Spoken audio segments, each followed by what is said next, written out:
For this week's unboxing at Bob's, you'll want to say stanzas about all the fabulous finds in our $9.99 Bonanza. Shop trending pieces for every room for just $9.99 or less. Oh my Bob! Bob's Discount Furniture.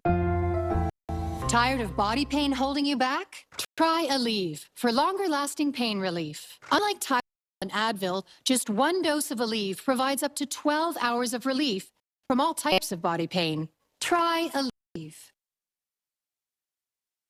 This is CBS LA at 6. Now at 6, thieves target a trading card store, leaving the owner out thousands of dollars.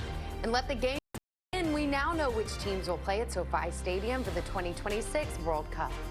But first, a decades-long holiday tradition goes on despite the fire damage. We're live on Christmas Tree Lane. Welcome in to CBS LA at 6. I'm Hunter Sauer. And I'm Gio Insignard. We are also streaming on CBS News Los Angeles. Tonight, a show Christmas Tree Lane lighting ceremony goes on in the face of the fire that tore through the community. Yeah, we want to get right to our Lauren Hosen live for us in Altadena with the celebration that Lauren certainly has extra meaning this year.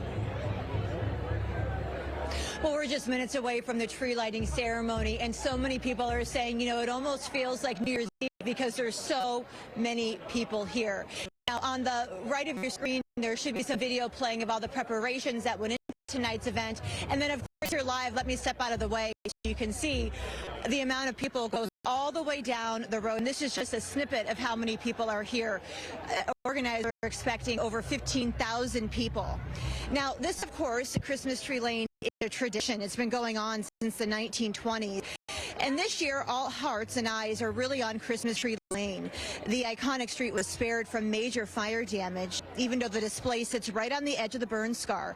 It's really a reminder of how close this community came and how determined they are to rebuild tradition.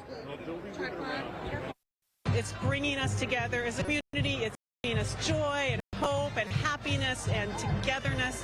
And when a devastation like this happens, togetherness and community is part of what helps with the rebuild of that community. So it's fun, it's exciting, it fills me with joy, and this is one of the best nights of the year, and it's especially spectacular tonight because of the fire.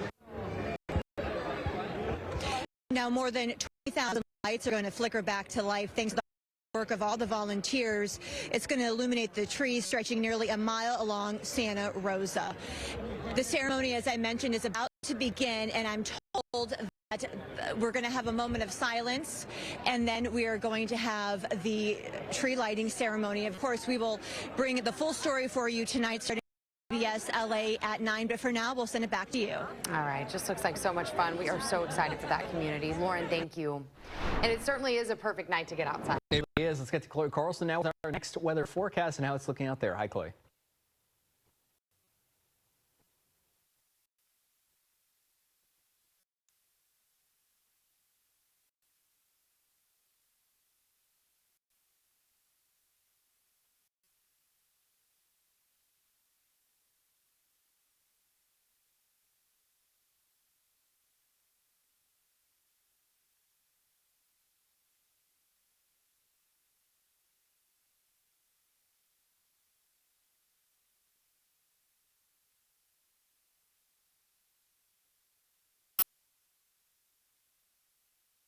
Chloe, thank you so much.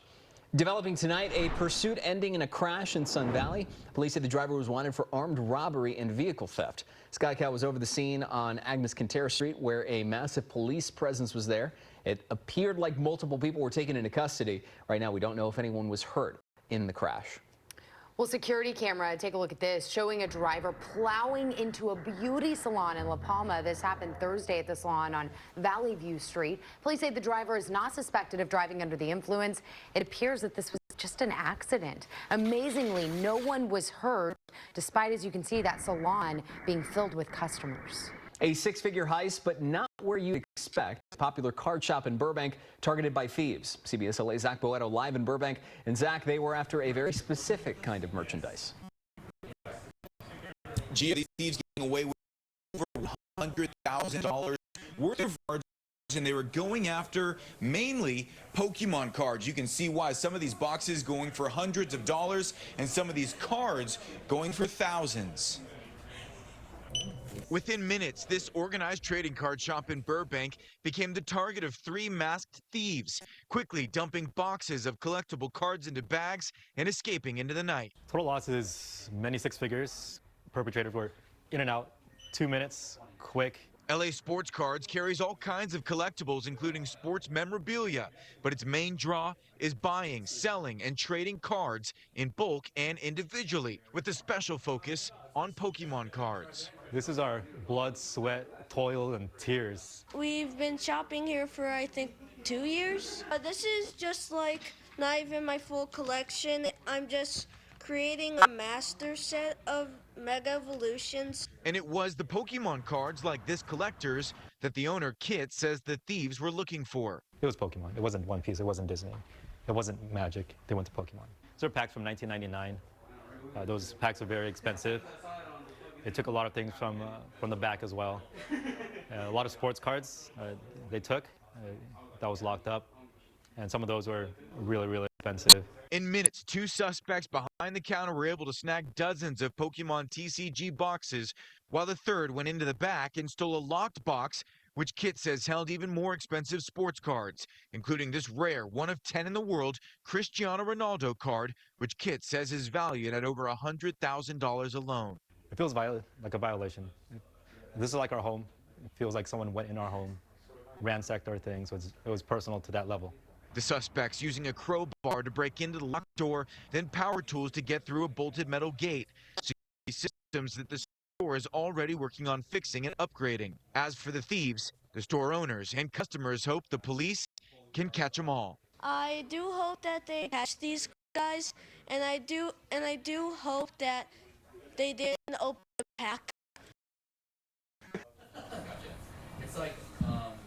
And Hunter, Geo, boxes like these are pretty much untraceable, so it seems like these thieves knew what they were looking for. Store owners here now working with other store owners that sell Pokemon cards and have been the target of recent burglaries just like this one.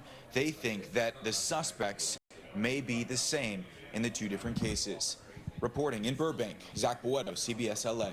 Zach, thank you so much. The deputies are trying to identify a child found alone wandering the streets of Adelanto. The sheriff's department says this little girl is nonverbal and was found near Jonathan Street and V Road around 1:50 this afternoon. She's wearing the teal Gap t-shirt you see here in the photo, but with no pants, socks, or shoes. If you recognize her, you're asked to call the Victor Valley Sheriff's Department. FIFA's World Cup match schedules are now set, bringing the games one step closer to kickoff here in LA. The U.S. men's national team opens the LA games against Paraguay at SoFi Stadium on June 12th. The national team plays again on June 25th against the European playoff winner from Group C. The tournament has 104 matches. It spreads across 16 host cities. LA is set to host 8 total matches at SoFi. 5 group matches, 2 round of 32 games, and a quarterfinal matchup. Fans are hoping, though, for a ticket. I can register for the next lottery that draws on FIFA's website. Defense Secretary Pete Hegseth gave a speech in Simi Valley today. His visit comes amid scrutiny over U.S. military strikes in the Caribbean, but Hegseth defended the actions in a speech at the Ronald Reagan Presidential Library. In CBS News' Willie James Inman followed the Defense Secretary's controversial visit. Defense Secretary Pete Hegseth delivered the keynote address at the Reagan National Defense Forum on Saturday, pledging a commitment to bolster an arsenal of freedom and vowing to take on drug runners. Here we've been clear, if you're working for a designated terrorist organization and you bring drugs to this country in a boat, we will find you and we will sink you. Let there be no doubt about it. His remarks come as lawmakers from both parties have questions about Hegseth's role in multiple strikes on a suspected drug boat in the Caribbean in September. Sources tell CBS News that unreleased footage shows 2 survivors of the initial boat strike waving overhead before the U.S. struck again, killing both of those men. One source saying that the actions could have been interpreted as a plea for help or an attempt to wave off another attack. What I saw in that room was one of the most troubling things I've seen in my time in public service. You have 2 individuals in clear distress without any means of locomotion, with a destroyed vessel, who were killed. Republican Tom Cotton defended the strikes. I saw 2 survivors trying to flip a boat loaded with drugs down for the United States, back over, so they could stay in the fight.